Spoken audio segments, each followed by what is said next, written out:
ওলামায়ে কেরাম পরিষ্কার বলে দিয়েছে, নারী বিষয়ক সংস্কার কমিশন যে প্রতিবেদন দিয়েছে তাতে অনেকগুলো ধারা কোরআন সুন্নাহ বিরোধী আছে।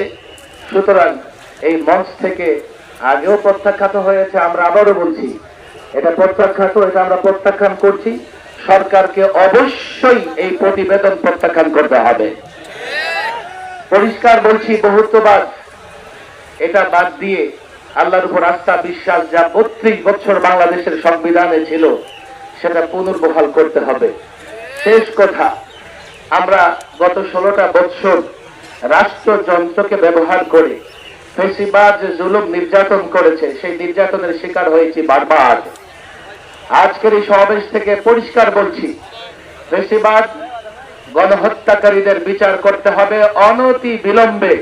সেই বিচার কার্য যেন দৃশ্যমান হয়, এটাই অন্তর্বর্তীকালীন সরকারের দায়িত্ব।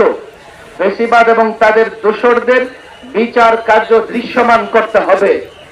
যদি এই কথাগুলো ভালোই আপনারা মেনে নেন, করতে থাকেন, আমাদের আগের অবস্থান, আমাদের আগের কথাগুলো আপনাদের কাছেও পরিষ্কার।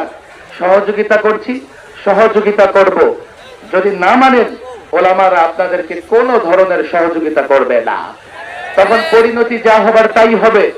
আজকের এই মঞ্চ থেকে এই বিষয়টাও আমি স্পষ্ট ঘোষণা দিতে চাই, ওলামায়ে কেরাম আছেন যে দাবিগুলো আমরা উপস্থাপন করছি দেশের জন্য, ইসলামের জন্য, কোন একটা দাবি যদি সরকার, অন্তর্বর্তীকালীন সরকার না মানার চেষ্টা করে, দেশের মানুষের সমর্থন আর তাদের পাশে থাকবে না।